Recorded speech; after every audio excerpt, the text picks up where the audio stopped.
Bonjour et bienvenue à cet atelier qui porte sur le sens de la mesure. C'est une collaboration entre le Centre Franco et l'Association francophone pour l'enseignement des mathématiques en Ontario, soit l'AFEMO. Donc, sachez que l'AFEMO est un organisme qui offre des mini-conférences. Donc, ils ont 2 mini-conférences virtuelles chaque année. Ils ont un site web avec plein de ressources, comme des capsules vidéo comme celle-ci. Et évidemment, il y a du réseautage entre les expertes et les experts francophones où on peut jaser, discuter, poser des questions et avoir accès à une foule d'experts et d'expertes qui s'y connaissent en mathématiques et en enseignement des mathématiques. Sachez aussi que l'AFEMO a un site web, a aussi une page Facebook, une page Instagram. Donc, si jamais vous voulez les joindre, afemo.on.ca sur le site web ou @afemo.on.ca, vous allez pouvoir les retrouver. Et aujourd'hui, comme je le mentionnais, il s'agit d'un institut 24/24. Donc, c'est un institut préenregistré que vous pouvez réécouter en tout temps et accéder aussi en tout temps sur le site du Centre Franco ou sur le site de l'AFEMO. Aujourd'hui, on se concentre sur le sens de la mesure au cycle primaire. Le sens de la mesure fait évidemment partie de notre domaine de la géométrie. Mais aujourd'hui, on va vraiment se concentrer sur spécifiquement qu'est-ce qu'on retrouve dans les contenus d'apprentissage en lien avec la mesure. Moi, c'est Dominique Tremblay, je suis un consultant en éducation en Ontario et j'ai de l'expérience en enseignement des mathématiques, des sciences, tout ce qui s'appelle STIAM à l'élémentaire comme au secondaire, et je travaille un peu partout en province, au pays, aux États-Unis et à l'extérieur aussi pour pouvoir appuyer le personnel enseignant en ce qui a trait à l'apprentissage des maths, des sciences, des technologies et des STIAM. Je suis aussi un formateur agréé de la Lego Education, donc j'offre le perfectionnement professionnel en ce qui a trait à l'utilisation du Lego. Et aujourd'hui, on ne se concentre pas seulement sur le Lego, mais c'est certainement un outil que je vais utiliser parce qu'on va aller voir comment est-ce qu'on peut utiliser des représentations concrètes et du matériel de manipulation pour nous permettre de couvrir les attentes et les contenus en ce qui a trait à la mesure. Donc, regardons un petit peu ce qui se retrouve dans notre programme cadre quand on parle de mesure. Donc, on va aller voir ce qui se passe en première année. Donc, en première année, l'élève commence à explorer le concept d'attribut. Parce que qu'est-ce qu'on mesure? Il y a plusieurs choses quand on a un objet qu'on peut mesurer.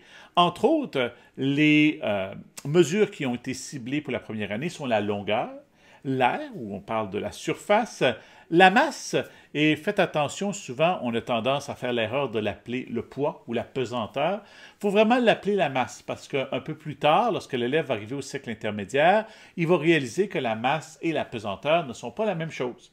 Par exemple, je peux avoir la même masse, mais si je me retrouve sur la Terre versus sur la Lune, mon poids ou ma pesanteur vont être différents.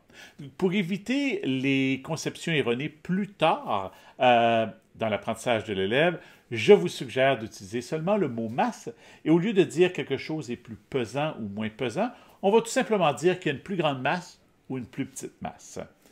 Vous avez aussi la capacité. Donc la capacité, c'est lorsqu'on parle par exemple de contenant. Combien est-ce qu'ils peuvent contenir? Donc, quand on parle de capacité, on pourrait parler de boîte, on pourrait parler d'une tasse, d'un gobelet. Donc, il y a plusieurs contextes où l'enfant de première année va utiliser la capacité. Donc, ça, je pense que ça peut être des bons exemples à utiliser avec l'enfant. Les angles, gardez en tête qu'à cet âge-là, on ne parle pas d'angle droit, d'angle obtus, d'angle aigu. C'est vraiment juste de regarder qu'il y a des angles plus grands et des angles plus petits. On travaille vraiment juste en comparaison à cet âge-là. On n'utilisera pas le terme degré. C'est important de garder ça en tête. En fait, toutes les mesures qu'on vient de discuter en ce moment, quand on parle de la première année, on reste soit dans la comparaison ou dans le non conventionnel. On ne commence pas à utiliser les millimètres et les secondes et ces choses. Ça vient un peu plus tard. L'élève va être capable de comparer aussi des objets de son quotidien. Et c'est ça que, quand je disais, on travaille en comparaison, que ce soit la longueur, l'air, la masse et la capacité. On va dire, par exemple, celui-ci a une plus grande masse, une plus petite masse, celui-ci a une plus grande air, une plus petite air. Mais on ne viendra pas mesurer comme tel ces airs et ces masses et ces capacités avec des unités conventionnelles. Au niveau du temps aussi, l'élève commence à reconnaître que le temps, et à cette tâche, on va surtout travailler le temps en termes de calendrier. Hein? Reconnaître des jours. Combien de jours est-ce qu'il me reste avant la fin de la semaine? Combien de mois est-ce qu'il reste avant la fin de l'année? Donc, on va vraiment parler en termes de jours, semaines, de mois. Les élèves vont être capables de placer leur anniversaire, la semaine de relâche, le début de l'année scolaire. Donc, ces éléments importants vont être placés au calendrier. Et vous pouvez même, ce que je vous suggère, avoir un calendrier dans votre classe. Comme ça, on peut bien voir les jours, les semaines et les mois. Lorsqu'on arrive en deuxième année, évidemment, les choses s'épincent un peu. Et là, on va commencer à utiliser ce qu'on appelle des mesures non conventionnelles. Et des mesures non conventionnelles, ce sont des mesures que l'élève fait avec des objets usuels, du matériel de manipulation, mais sans utiliser les unités du système métrique. Et cette étape-là, elle est cruciale. Il y en a plusieurs qui pensent « Ah, pourquoi je ne passe pas directement à la mesure en centimètres? Pourquoi est-ce que j'ai besoin de passer par des petits blocs ou des trombones? » Cette étape-là est essentielle et on va voir dans quelques instants pourquoi on a besoin de passer par ces unités non conventionnelles. Donc, l'élève va l'utiliser pour déterminer la longueur. Donc, en deuxième année, on se concentre beaucoup sur la mesure de la longueur. C'est important aussi que l'élève ait des repères. Et ça, je vous invite à parler des repères à vos élèves. Donc, on commence à intégrer les centimètres et les mètres, mais après avoir utilisé des unités non conventionnelles.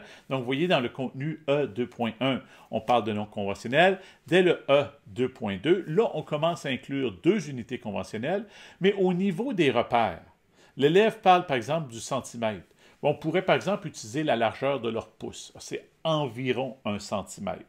Et par exemple, on pourrait dire, bien, quand je place mes bras, j'étends mes bras, puis les élèves ont des bras plus petits que les miens, là, ça donne environ 1 mètre. Donc, on essaie de trouver des objets dans la classe qui sont des bons repères de qu'est-ce que c'est 1 centimètre et 1 mètre, pour vraiment faire le lien avec le quotidien.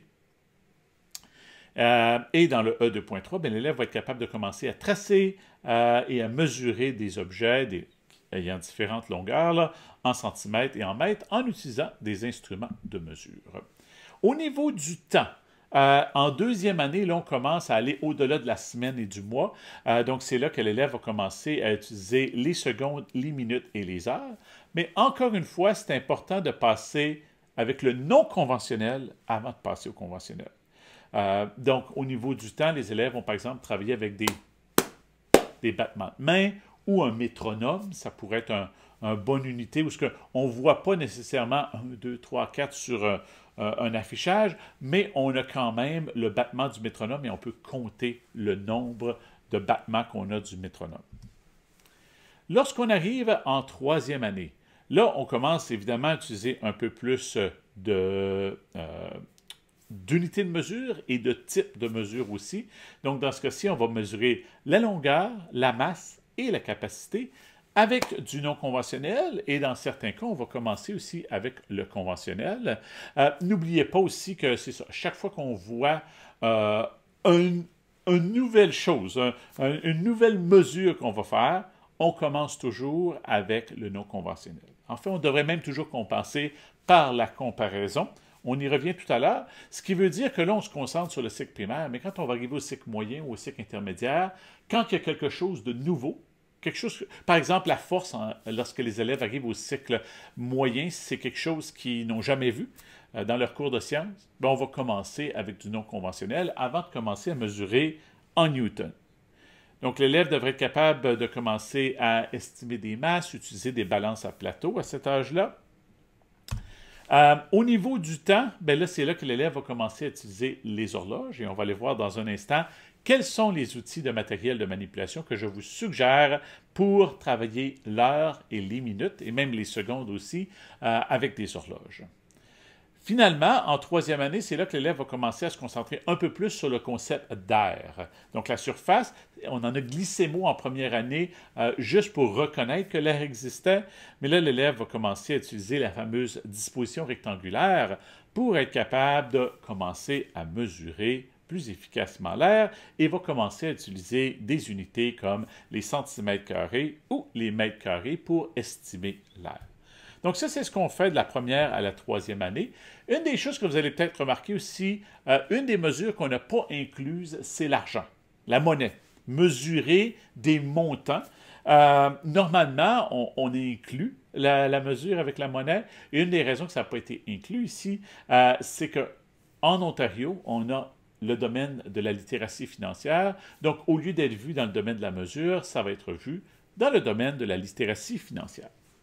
Autre message important que je vais vous lancer aussi avant qu'on se lance avec le matériel de manipulation, je vous recommande fortement, quand vous travaillez en mesure, d'utiliser le plus possible des objets usuels. Oui, c'est beau d'utiliser du matériel de manipulation, mais le matériel de manipulation, ce n'est pas nécessairement des choses que l'élève va voir dans sa vie courante. Par exemple, on n'a pas de bloc mosaïque, on n'a pas de réglette cuisinaire dans notre vie courante. Donc, on veut que l'élève réalise que la mesure, ça existe partout et ce n'est pas seulement dans la classe de mathématiques. Donc, j'ai mis ici des exemples d'objets usuels à l'écran, mais n'ayez pas peur, par exemple, de mesurer, si vous avez des bouteilles, mesurer en bouteille. Quelle est la longueur, par exemple, de ma table ici, en bouteille? Et là, c'est intéressant, est-ce que j'utilise la bouteille debout, est-ce que j'utilise à l'horizontale? Bien, ça ne me donnera pas la même mesure. Donc, l'élève doit réaliser qu'il faut s'assurer qu'on communique bien notre unité de mesure non conventionnelle. Évidemment, il y a du matériel de manipulation et on va en utiliser beaucoup aujourd'hui, donc je vais vous donner des exemples. Et le matériel de manipulation que j'utilise, c'est du matériel que l'on retrouve un peu partout chez vos fournisseurs de matériel de manipulation avec qui vous faites affaire pour votre école. Avant qu'on se lance avec le matériel de manipulation aussi, j'aimerais vous amener les grandes idées de Marian Small. Parce que les grandes idées viennent lancer les messages que je vais utiliser dans l'utilisation du matériel de manipulation. Donc, la première grande idée que Marian Small nous dit, c'est que certains des attributs des figures peuvent être décrits à l'aide de mesures. Donc, par exemple, si je prends un objet ici, cet objet-là, qui est un genre de petit bloc, ce petit bloc-là a certains attributs. Il y a une longueur, une largeur et une hauteur. Ça peut être mesuré. La masse de cet objet peut être mesurée. La couleur, moins. Hein? Il est bleu, il est rouge, il est vert, il est jaune. La couleur, à moins qu'on y aille plus loin, où l'élève devient plus avancé, on travaille avec les longueurs d'onde, là, la couleur peut être mesurée, mais pour un enfant de première année, la couleur est un des attributs qui ne peut pas être mesuré. Donc, il y a des attributs qui peuvent être mesurés, des attributs qui ne peuvent pas être mesurés. Évidemment, dans le domaine de la mesure, on va se concentrer sur des attributs qui peuvent être mesurés. Une des choses aussi qui est un concept super important, c'est que la valeur numérique d'une mesure peut varier en fonction de l'unité. Par exemple, si je mesure la table ici en grand trombone versus en petit trombone, je vais obtenir une valeur différente. Et ça, c'est super important. On veut que l'élève réalise que plus j'augmente la longueur de mon étalon de mesure, bien moins ça va en prendre. Plus la valeur numérique va être petite. Et ça, c'est un concept crucial parce que quand l'élève va arriver à utiliser ses unités de mesure conventionnelles, bien, il doit réaliser, par exemple, que si j'utilise des petites unités comme des petites unités comme des centimètres, ça va m'en prendre plus que si j'utilise des grandes unités comme les mètres. Et quand on arrive plus tard dans le développement de l'élève, on va faire des conversions d'unités. Et c'est important qu'on le visualise avec des unités non conventionnelles. J'utilise des plus petites unités, donc ça me donne une plus grande valeur numérique. Ensuite, le prochain grand concept fondamental selon Marian Small, c'est que les unités conventionnelles, les estimations et les formules de mesure servent à simplifier la communication et les calculs sur les mesures. Donc, on utilise des unités comme les centimètres, les mètres. Sur la route, on va utiliser le kilomètre par heure.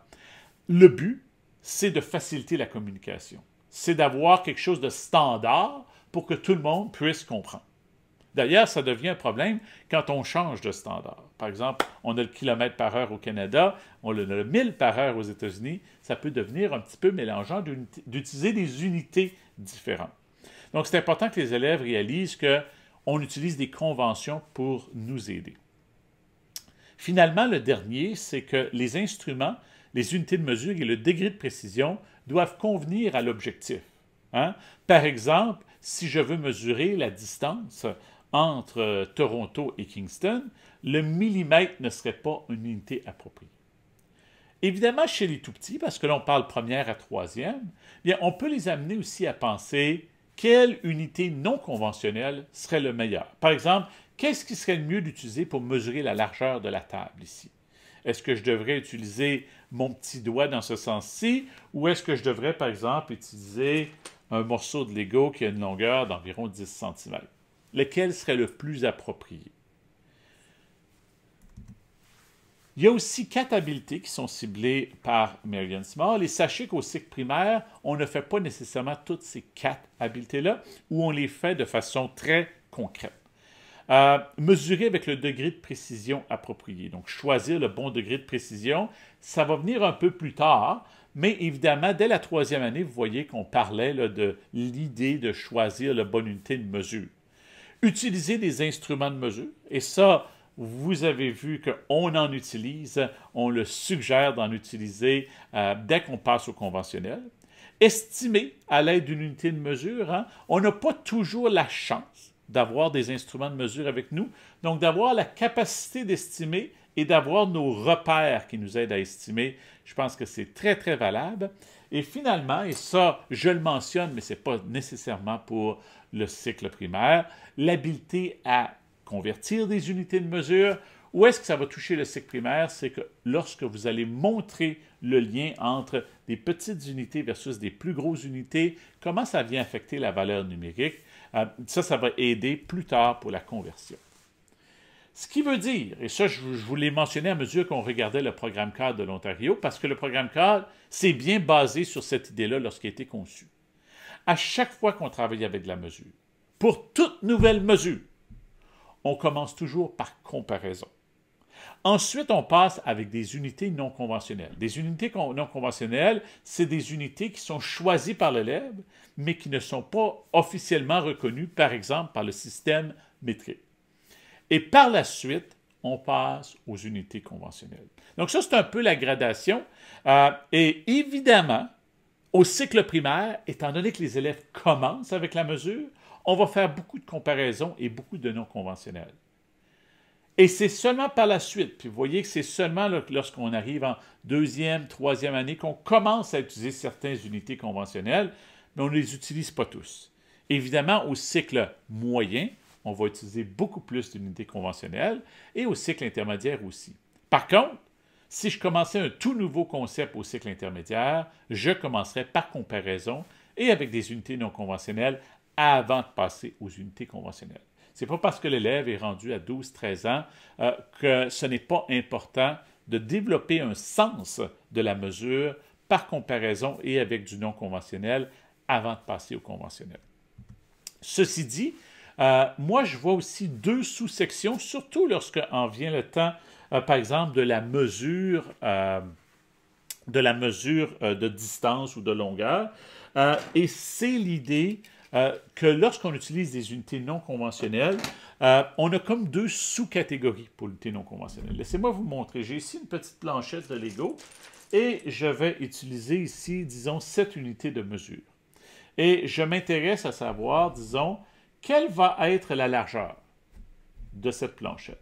Donc, une des façons de le faire, c'est que je peux prendre ce petit bloc, en trouver plusieurs qui sont pareils, et là, l'élève doit réaliser que la couleur n'a pas d'importance, mais combien je peux en placer pour mesurer ici.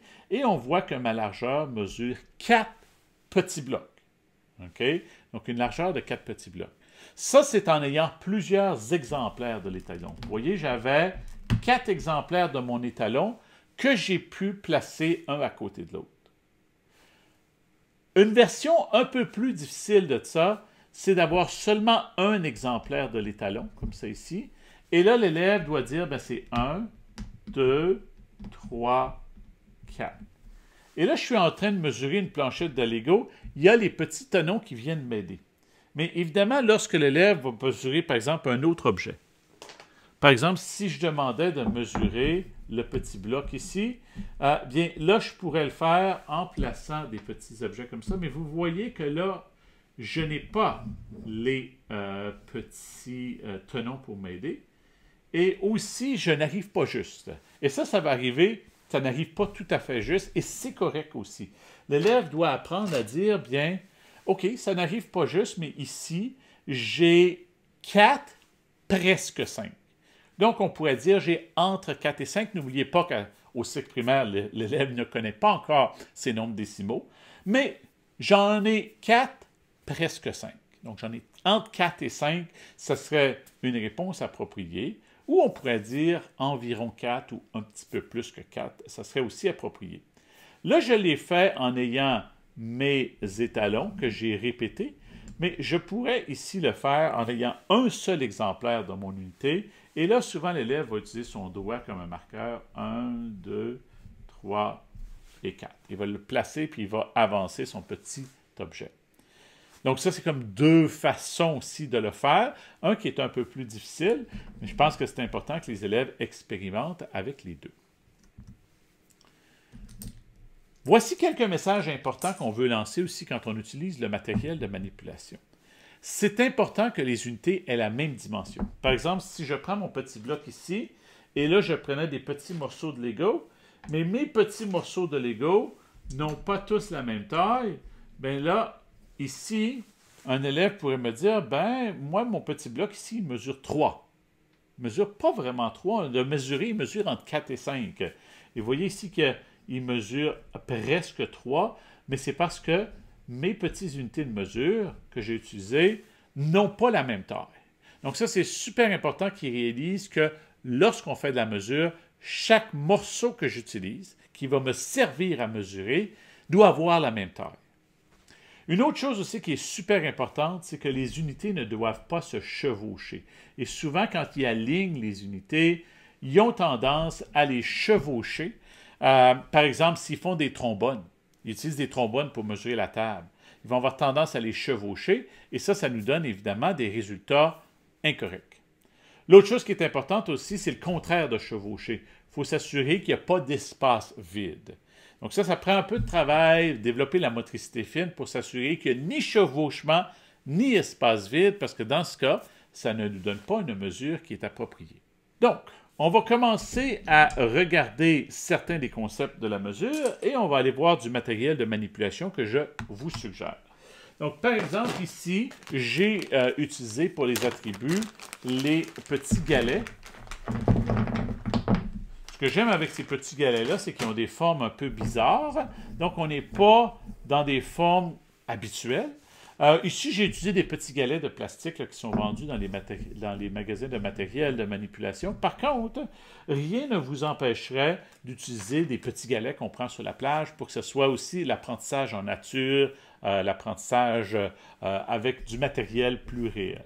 Donc ici, j'ai les petits galets. Et là, ben, il y a des élèves qui vont dire ce galet-là, il est gros, ce galet-là, il est petit. Mais là, il faut reconnaître qu'il y a des attributs. Par exemple, j'ai des attributs d'épaisseur. Il y en a qui sont plus hauts, il y en a qui sont moins hauts au niveau de l'épaisseur. J'ai des attributs de longueur aussi. Donc, j'ai la longueur du galet et j'ai aussi la largeur du galet. Donc, il faut vraiment dire, par exemple, quand on regarde un galet, ben, si je les mesure comme ça, je pourrais dire, ben, celui-ci, dans ce sens-là, il est plus long que celui-ci, même si, en théorie, le galet, il est plus petit. Il y a aussi la masse. Et la masse, ça peut être difficile pour les élèves de reconnaître la masse quand ils voient des objets. Et ce que je vous invite à faire, c'est d'aller chercher des objets qui ont des densités différentes. Par exemple, des boules de styromousse, des boules de métal, des boules de bois. Comme ça, deux objets peuvent avoir la même taille, le même volume, mais avoir des masses différentes. De cette façon, les élèves doivent les prendre dans leurs mains et tenter de déterminer lequel est la plus grande masse. Je vous rappelle qu'on ne dit pas ici la pesanteur, mais la plus grande masse. Donc, c'est très formateur pour l'élève. Moi, ce que je lui demande, c'est de se fermer les yeux. Puis c'est un ami qui met les objets dans ses mains. Comme ça, l'élève ne voit pas les objets. Fait qu'il peut vraiment se concentrer sur la masse. Évidemment, il peut sentir un peu la taille grâce au toucher. Mais si je fais juste les placer comme ça, de vraiment se fermer les yeux et tenter de déterminer lequel est la plus grande masse, lequel est la plus petite masse. Je vous rappelle qu'en première année, l'élève va vraiment travailler juste la comparaison. Hein? Ce n'est pas que je vais mesurer nécessairement ici la longueur ou la masse, je vais les comparer. Et je trouve des petits galets comme ça ou des objets de la vie courante, là. C'est excellent parce que ça a plusieurs attributs. Puis encore une fois, ben, peut-être les amener à dire ben, quels sont les attributs qui peuvent être mesurés ici. Comme la couleur, la texture, ça ne peut pas être mesuré facilement. Mais la longueur, la largeur, l'épaisseur, la masse, ce sont des choses que je pourrais mesurer. Maintenant, si on parle de longueur, on vient de parler de l'importance de faire la longueur de différentes façons. Donc, il y a tellement de matériel que vous pouvez utiliser pour la longueur. Les petits galets que je viens d'utiliser pourraient être utilisés pour mesurer la longueur parce qu'on peut les aligner. On pourrait les utiliser aussi où ce que j'ai un seul galet, puis j'essaie, disons que j'ai cherché ici une planchette de Lego, là. J'ai une planchette de Duplo. Je pourrais mesurer ce galet en tentant de déterminer combien de galets ça va me prendre pour la longueur, pour la largeur. Encore une fois, ici, ça n'arrive pas juste, mais l'élève pourrait dire, bien, ça va m'en prendre un et presque un deuxième. Donc, presque deux. Je dirais un petit peu moins que deux dans ce cas-ci. Mais ce qui est intéressant avec des galets comme ça, c'est qu'on en a de différentes tailles aussi. Donc ici, on va obtenir... Ici, ça va être plus que deux. Et encore une fois, c'est l'idée. Mon galet est plus petit, donc ça va m'en prendre plus. La valeur numérique que je vais obtenir va être plus grande. Si je le mesurais avec ce petit galet-ci, bien là, ça en prendrait beaucoup plus pour mesurer, disons, la largeur. Donc, des galets, super bel outil. Ce que j'aime aussi, c'est que ce n'est pas juste un bloc ou une brique. J'aime bien les briques, vous savez que je suis un fan du Lego, mais j'aime bien ces galets-là. Je peux utiliser aussi la monnaie. Donc, la monnaie, je sais que ça fait partie plus de notre unité de l'utilité financière, mais la monnaie a différentes tailles. Donc, on pourrait utiliser la monnaie, par exemple, pour mesurer ici en pièces de 2 $, quelle est la largeur. Donc, on pourrait l'utiliser aussi. C'est l'avantage de la monnaie aussi qui contient des pièces de différentes tailles. Donc, ça vient nous faciliter la vie pour avoir différentes choses. L'autre chose aussi, c'est d'utiliser du matériel de manipulation comme des solides. Les solides, on a souvent tendance à penser qu'ils peuvent être utilisés pour le volume, mais étant donné que les solides ont une longueur, une largeur et une épaisseur, ben, ils pourraient être utilisés aussi, par exemple, pour mesurer des objets. Et là, ici, par exemple, les élèves peuvent réaliser, je peux l'utiliser pour mesurer la planchette de Lego ici. C'est 2 et un petit peu plus, mais un outil comme ça serait peut-être plus approprié pour mesurer quelque chose de plus long, comme mon pupitre. Peut-être que pour mesurer la planchette de Lego, ici, je vais préférer utiliser ces petits carrés-là. Encore une fois, on veut lancer le message que les unités doivent avoir la même longueur. Je ne peux pas commencer à mesurer comme ça, où j'utilise des petites unités et des grandes unités. Donc, je vous invite à vous procurer, là, vous n'en avez pas vraiment dans votre salle de classe, mais des ensembles où vous avez des solides géométriques comme ça ici. Et ça va être utile aussi pour votre domaine de la géométrie. Évidemment, d'utiliser le Lego, c'est bien parce que ici, je pourrais, par exemple, mesurer la largeur en utilisant le Lego et vous voyez que les petits tenons viennent m'aider à déterminer c'est 1, 2, 3, 4, 5 et 6. Ça permet bien de le faire. J'aime aussi collectionner, comme je vous ai montré tout à l'heure, les réglettes de Lego. Parce que les réglettes de Lego nous permettent aussi de faire de la mesure et c'est une belle façon aussi de faire la mesure par comparaison. Je vous rappelle qu'en première année, on parle beaucoup de comparaison. Donc, par exemple, ici, je pourrais comparer la longueur de différentes réglettes de Lego. Une des conceptions erronées qu'on voit souvent, c'est que les élèves ne les alignent pas bien. Comme par exemple, ici, on pourrait regarder ça, puis ils pourraient me dire « Ah, la réglette de Lego rouge, elle est plus longue. » Parce qu'ils regardent juste de ce côté-ci et ne sont pas bien alignés. Donc, ça va être important pour vous d'avoir quelque chose sur lequel ils peuvent aligner les objets pour s'assurer que quand ils les mesurent, il y a un côté qui est bien aligné. Et là, ensuite, ils peuvent comparer la longueur des différentes réglettes. Et encore une fois, ben, on pourrait les utiliser aussi avec des réglettes plus petites, comme par exemple, je pourrais mesurer la longueur de cette réglette-ci à partir de la petite et voir quelle est la longueur. En passant, c'est plus facile pour les élèves au départ, quand on travaille la longueur, d'utiliser des objets comme ça qui ont une très faible largeur, Comme ça, la longueur est très évidente. Parce que quand on arrive ensuite à quelque chose comme ça, bien là, il y a une longueur et une largeur. Ça devient un peu plus compliqué parce que soit que je mesure la longueur, soit que je mesure la largeur. L'autre outil que je vous suggère aussi, c'est très similaire à celle de Lego, c'est les fameuses réglettes cuisinaires parce que ça permet aussi de mesurer la longueur. Donc, par exemple, je pourrais vérifier celle-ci, combien ça va me prendre de celle-ci. Sachez que les réglettes cuisinaires, si ce sont des vraies réglettes cuisinaires, vous ne verrez pas les petites lignes que vous voyez sur celle-ci. Donc, c'est encore plus intéressant pour l'élève de les placer parce qu'il n'y a pas les petites lignes pour l'aider. Dans le cas de celle-ci, il y a les petites lignes, donc l'élève pourrait utiliser les petites lignes pour s'aider aussi avec l'alignement.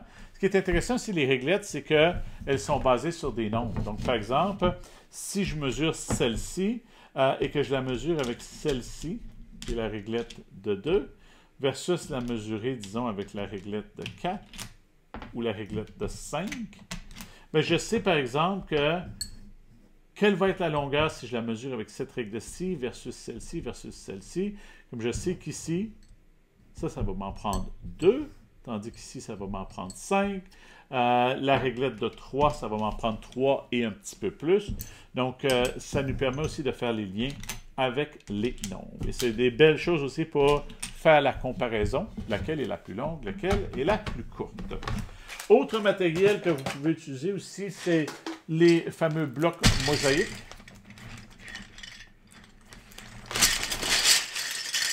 On a dans toutes les classes. Et là, ça devient intéressant aussi parce qu'au niveau de l'alignement, que l'élève réalise, par exemple, si je mesure la longueur de la table ici avec les réglettes, bien, je dois les placer sans qu'il y ait de chevauchement. Donc, je dois les placer un à la suite comme ça ici, sans qu'il y ait de chevauchement ni d'espace vide. Donc, si par exemple, je les plaçais comme ça pourrait être tentant de les placer comme ça. Bien là, il y a un chevauchement ici. C'est considéré comme un chevauchement. Donc, c'est tout du matériel que vous pouvez utiliser pour essayer de briser les conceptions erronées, avoir une conversation avec les élèves. Comment est-ce qu'on s'assure que quand je les aligne, je n'ai pas de chevauchement. Même chose avec les petits bleus ici. Tu sais, on va les aligner comme ça. On ne les alignera pas comme ça pour éviter un chevauchement. Au niveau de l'air, l'air, c'est la surface, évidemment. Donc, on peut utiliser des planchettes comme ça ici. Ou par exemple, ici, si j'avais la planchette comme ça ici, j'avais le gros Duplo. Donc, demandez à l'élève combien ça va me prendre de Duplo comme ça pour recouvrir la planchette. C'est évidemment différent de faire juste la longueur. Là, je veux recouvrir la surface au complet. Donc, il faut s'assurer qu'on en place partout. Évidemment, au départ, vous pouvez demander des exemples comme celui-ci où ça va arriver juste, mais c'est intéressant aussi d'avoir des exemples où ça n'arrive pas juste. Et là, j'ai utilisé ici une planchette de Lego. Encore une fois, l'élève a les petits tenons pour s'aider, mais ça pourrait être intéressant, par exemple, d'utiliser, par exemple, la boîte de réglettes ici. Et là, l'élève doit déterminer combien je peux mettre de blocs ici. N'oubliez pas qu'on peut le faire tapisser ou on peut lui fournir un seul étalon et l'élève doit déterminer en le déplaçant quel va être l'air de cette surface. Au niveau de la capacité, je vous suggère d'utiliser, d'avoir accès, ça c'est un bel ensemble, là, où on a les tasses à mesurer, on a les pipettes, on a les contenants, on a les tasses à mesurer, mais vous voyez qu'il n'y a pas nécessairement de mesure dessus. Par exemple, sur les tasses à mesurer, on ne voit pas les petites unités. La différence avec un cylindre gradué comme celui-ci, où on voit les mesures. Une des raisons que je recommande d'utiliser un ensemble comme celui-ci, c'est que l'élève peut explorer, par exemple, soit avec des liquides, du sable, du riz, hein, ça il l'appelle l'ensemble pour le bac à sable et le bac à eau, peut explorer combien de cuillères ça me prend pour remplir, par exemple, le contenant jaune, ou combien de coups de pipette ça va me prendre pour remplir le contenant bleu. Donc, je vous recommande beaucoup du matériel comme ça parce que l'élève peut jouer, puis peut manipuler, puis peut tester, et qui va réaliser que parfois, ce n'est pas nécessairement la hauteur. Je vous invite à essayer d'obtenir, par exemple, des contenants très, très minces et hauts, puis des contenants très, très bas et larges, pour briser la conception erronée que la hauteur est équivalente à la capacité. Mais à ce temps-ci, on ne travaille pas nécessairement en millilitres. Au niveau du temps et de l'heure, ça peut devenir plus difficile. Comme je vous mentionnais au départ, hein, on travaille avec les mesures de semaine, jour, donc ça, c'est le calendrier qui est approprié. Quand on arrive en deuxième année, où là, on veut prendre des mesures, les battements de main. Mais étant donné que c'est important que chaque unité ait la même longueur, un peu comme on le faisait avec la longueur longueur du temps, dans le fond, on veut s'assurer que le battement de main il est régulier. Parce que si on accélère ou si on ralentit, bien, ça ne nous donnera pas la même mesure. Et ça, c'est des choses que vous pouvez amener l'élève à faire, même dans le gymnase. On court d'un bout à l'autre du gymnase et on mesure en tapement de main. Évidemment, ça peut être un autre élève parce que c'est difficile de courir tout en tapant des mains, mais qui va faire le battement de main pour amener à compter combien, par exemple, de battements de main ça a pris pour aller d'un côté à l'autre du gymnase. Le métronome vient s'assurer. Et il y a des métronomes maintenant en ligne aussi. Là. Vous n'êtes pas obligé d'acheter un métronome dans un magasin de musique là, avec la petite aiguille. Mais c'est certain que le métronome avec la petite aiguille est très visuel pour les élèves. Au niveau des horloges, on veut apprendre la mesure du temps avec les horloges. Et souvent, dans la salle de classe, on a l'horloge analogique. L'horloge numérique va habituellement bien, mais l'horloge analogique est un peu plus complexe au niveau de la grande et de la petite aiguille. Parce que les élèves ont de la difficulté à voir qu'il y a deux échelles. Et même sur celle-ci, il y a 3 échelles, parce qu'elle est faite pour les pays francophones, là, où on a le système avec sur 24. Ce que j'aime avec une horloge comme celle-ci, c'est que vous voyez que je ne peux pas bouger chacun des bras. Donc, automatiquement, à mesure que je fais avancer le temps, mon aiguille des heures va avancer. Donc, il y a un système d'engrenage à l'intérieur qui permet ce fonctionnement-là. Donc, il y a un désavantage et un avantage. Le désavantage, c'est que l'élève ne peut pas placer comme il veut les aiguilles, mais l'avantage, c'est que ça lui permet d'accélérer le processus de ce que ferait la vraie horloge, et l'élève peut représenter le temps, ça lui permet de mieux comprendre aussi la durée et de comprendre, par exemple, comment ça se fait qu'ici, à 7h45, mon aiguille n'est pas tout à fait à 8, mais lorsque j'arrive à midi, l'aiguille est à 8. Donc ça, c'est un bel achat, une horloge qui aurait les engrenages intégrés à l'intérieur. L'autre que je vous suggère, c'est celle-ci, parce que souvent, les élèves ont de la difficulté à comprendre comment fonctionnent les minutes et les heures, parce que c'est en cercle. Et jusqu'à date, on est tellement habitué de travailler avec des droites numériques, donc de travailler avec le linéaire. Donc, ce qui est bien avec une horloge comme ça ici, c'est que ça permet de voir la droite numérique. Donc, on peut l'ouvrir et l'élève voit vraiment que ça va de 0 à 60 sous forme d'une droite numérique. Même chose, on peut retirer les heures ici et en former une droite numérique. On peut même défaire les petites aiguilles et les placer, comme vous voyez à l'écran, là, le long de sa fameuse droite numérique. Donc, j'espère que ça vous donne des idées pour travailler le concept du temps avec vos élèves, mais toujours faire des liens aussi avec la vraie vie courante. Combien de temps ça me prend pour faire ci? Tu sais, pas avoir peur de parler, OK, on commence un travail, combien de temps ça va nous prendre? De toujours amener le temps, même pas seulement dans la classe de mathématiques.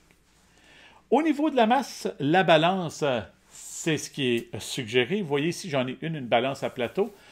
Donc, encore une fois, on a la même idée que si mes unités sont très petites, le nombre va être plus grand. Donc, par exemple, si j'utilise des petites billes d'un côté versus des grosses billes comme unité pour mesurer. Donc, disons que j'ai, par exemple, une pomme d'un côté et de l'autre côté, j'ai, disons, des petites billes, bien, ça va me prendre plus de petites billes pour que ça s'égalise que de grosses billes qui auraient une masse plus grande.